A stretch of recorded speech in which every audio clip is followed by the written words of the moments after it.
तो आप लोगों का फिर से मेरे YouTube चैनल पे स्वागत है। आज मैं आप लोगों के लिए लेके आया हूँ नीट 2019 की फिजिक्स सेक्शन फुली सॉल्व करूँगा। मोस्टली बच्चों की डिमांड होती है कि सर हमें बताएं कि हम कम से कम टाइम में फिजिक्स को कैसे सॉल्व कर पाएँ, क्योंकि नीट का जो एग्ज़ाम होता है उसमें क्या होता है कि ज़्यादातर बच्चे पहले बायोलॉजी अटेम्प्ट करते हैं, फिर केमिस्ट्री करते हैं और फिर लास्ट में फिजिक्स करते हैं। फिजिक्स में उनके पास कम टाइम बच जाता है और कम से कम टाइम में हम ज़्यादा से ज़्यादा कैसे स्कोर कर पाएँ, मैं आज वो आपको बताऊँगा और एग्जाम्पल दूंगा कि कैसे शॉर्ट मेथड्स हम लगा के फिजिक्स को सॉल्व कर सकते हैं, हमारा व्यू ऑफ थिंकिंग क्या होना चाहिए उस समय। तो लेट्स स्टार्ट। मैं फर्स्ट क्वेश्चन 2019 से स्टार्ट करता हूँ। तो जो 2019 का जो फर्स्ट क्वेश्चन था वो था कि for A P type semiconductor which of the following statement is true. तो उसमें जब भी आया पी टाइप सेमीकंडक्टर, जब उन्होंने हमें बताया कि पी टाइप सेमीकंडक्टर कैसे बनता है, तो हमें पता होना चाहिए कि जो ग्रुप 14 ग्रुप 13 के साथ हम डोप्ड करते हैं तो कौन सा बनता है, पी टाइप। ग्रुप 13 क्या होता है, ग्रुप 13 होता है ट्राईवैलेंट। ग्रुप 13 क्या होता है, ट्राईवैलेंट होते हैं। और पी टाइप में क्या होते हैं, जो नंबर ऑफ होल्स होते हैं वो ग्रेटर होते हैं नंबर ऑफ इलेक्ट्रॉन से। तो अभी हम ऑप्शन पढ़ते हैं कि कौन सा इसको मैच करता है। The holes are majority carriers, बिल्कुल सही, holes are greater than electrons and the trivalent atoms are the dopant, बिल्कुल सही, ट्राईवैलेंट क्या होते हैं, डोपेंट। तो हमारा आंसर ए इसमें करेक्ट हो गया, हमें बाकी के ऑप्शन रीड करने की जरूरत भी नहीं है। क्वेश्चन नंबर सेकंड था कि a body weights 200 newton on the surface of the earth, how much will it weight half way down to the centre of the earth. Half way down to the centre of the earth, जब हम अर्थ के नीचे की ओर जाते हैं तो क्या होता है, हमारी एक्सीलरेशन ड्यू टू ग्रेविटी कम होती है। जब एक्सीलरेशन ड्यू टू ग्रेविटी कम होगी तो हमारा वेट भी कम होगा। जाहिर सा है कि ऑप्शन नंबर बी तो हो ही नहीं सकता, ऑप्शन नंबर बी कभी भी पॉसिबल नहीं हो सकता, वो ज्यादा, और 200 भी नहीं हो सकता क्योंकि 200 तो ऑन द सरफेस है। अब ऑप्शन बचा सी एंड डी, तो इसको जल्दी से हम कैसे कर लेंगे। हमें पता है जब हम डेप्थ पे जाते हैं जो जी डी होता है वो किसके बराबर होता है, जी 1 माइनस डी अपॉन आर। और हमें गिवन दिया गया जो डी है वो कितना आ जाएगा, आर बाय 2 आ जाएगा। तो जो जी डी हो गया वो हमारा कितना हो गया, जी, अगर मैं डी की जगह इधर आर बाई 2 डाल दूं तो क्या बच जाएगा, R R cancel, 1 minus 1 by 2 बच जाएगा। इधर आ जाएगा मेरा जी बाई 2, जी डी आ जाएगा। अगर मैं नेक्स्ट स्टेप में क्या करता हूँ, एम एम से दोनों को मल्टीप्लाई कर देता हूँ, ये वेट आ जाएगा उस डेप्थ पे मेरा, और ये वेट आ जाएगा on the surface of earth. और सरफेस ऑफ अर्थ पे वेट कितना दिया गया हमें, 200 अपॉन 2, दोनों को हमने कैंसिल कर दिया, हमारे पास क्या आ गया, 100 न्यूटन। तो ऑप्शन सी हमारा क्या हो गया, करेक्ट ऑप्शन है। तो होप सो आपको ये दोनों समझ आ गए होंगे। अभी हम क्वेश्चन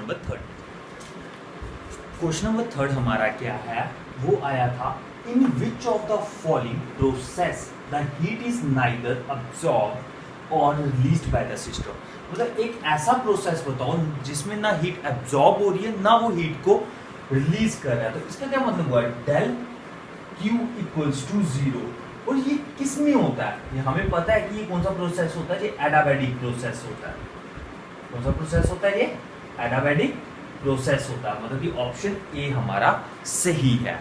अब लेके आता हूं क्वेश्चन नंबर 4, जिसमें बोला जाता है कि average velocity of A particle executing simple harmonic motion in one complete vibration is. Average velocity कितनी होती है सिंपल हार्मोनिक मोशन में जब एक कंप्लीट रेवोल्यूशन होगी। तो हमें पता है कि जो एवरेज वेलोसिटी का फॉर्मूला है वो क्या होता है, एवरेज वेलोसिटी का फॉर्मूला, एवरेज वेलोसिटी का जो फॉर्मूला होता है वो सिंपल सी बात है कि टोटल डिस्प्लेसमेंट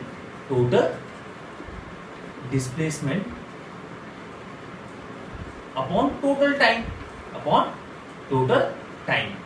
तो एक सिंपल हार्मोनिक मोशन को फॉर ए कंप्लीट रेवोल्यूशन के लिए मैं ऐसे रिप्रेजेंट कर सकता हूं, ठीक है। तो एक पार्टिकल की डिस्प्लेसमेंट क्या होती है, ये इसकी डिस्प्लेसमेंट होती है, ये पार्टिकल की क्या है, डिस्प्लेसमेंट है। एक कंप्लीट रेवोल्यूशन में पार्टिकल यहां पे था और अब पार्टिकल यहां पे है, तो इसकी डिस्प्लेसमेंट कितनी होगी, 0। अगर इसकी डिस्प्लेसमेंट 0 हो गई तो मतलब इसकी एवरेज 0 अपॉन टाइम 0।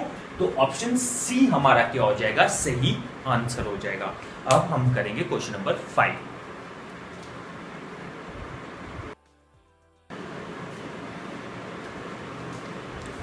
हमारे पास क्वेश्चन नंबर 5 क्या आया था 6 similar bulbs are connected as shown in a figure। जो 6 बल्ब्स हमें दिए गए हैं जो फिगर में कनेक्ट हुए with a DC source of EMF ई।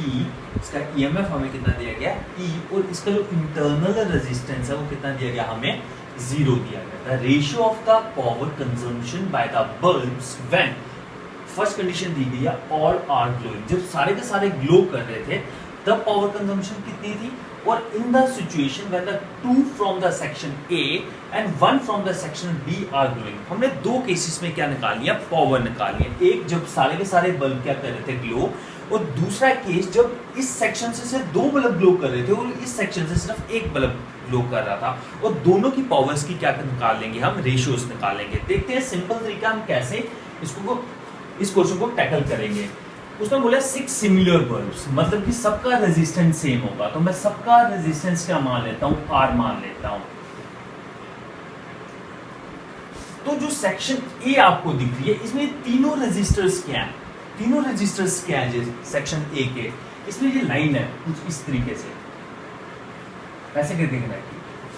जो सेक्शन ए है इसमें जो तीनों बल्ब्स दिए गए हैं वो कैसे हैं, पैरेलल में कनेक्टेड हैं। अगर तीनों पैरेलल में है तो इन तीनों का जो रेजिस्टेंस आएगा सेक्शन ए का वो कितना आ जाएगा, R/3 आ जाएगा पैरेलल में। जो सेक्शन ए है उसका भी जो रेजिस्टेंस आ जाएगा वो भी तीनों पैरेलल में, वो भी आ जाएगा R/3। जो इनका टोटल रेजिस्टेंस आ जाएगा जब सारे के सारे बल्ब ग्लो करने होंगे वो आ जाएगा R/3 प्लस R/3। इन दोनों का रेजिस्टेंस निकालो, क्या आ जाएगा आपके पास, ट्वाइस ऑफ R/3। और अगर पावर में इसकी कैलकुलेट कर लूं, पावर फर्स्ट केस की वो किसके बराबर होता है, V²/R। V तो हमारे पास क्या दिया गया E, वो क्या बन जाएगा E², इधर टोटल रेजिस्टेंस आ जाएगा, टोटल रेजिस्टेंस क्या बन जाएगा 3/2/R। वैसे हम सेकंड केस लेंगे। सेकंड केस में हमें क्या बोला है कि सेक्शन ए में सिर्फ 2 बल्ब ग्लो कर रहे हैं और सेक्शन बी में कितने कर रहे हैं, सिर्फ 1 बल्ब ग्लो कर रहा है।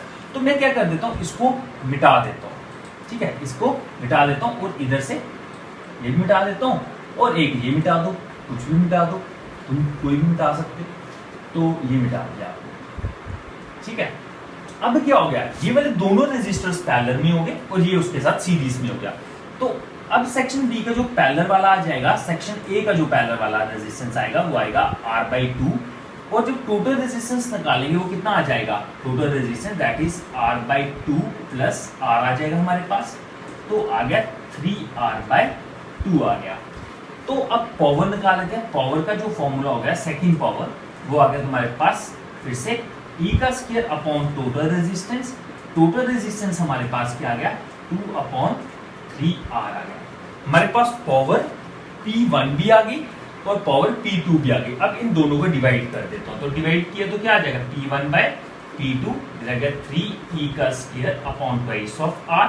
इसको मैं उल्टा लिख देता हूं, 3R upon 2E²। E² cancel, R और R कैंसिल, हमारे पास आंसर आ गया 9/4। P1/P2 कितना आ गया हमारे पास, 9/4। तो इससे हमें ऑप्शन क्या आ गया हमारे पास, ऑप्शन ए जो हो गया वो करेक्ट हो गया।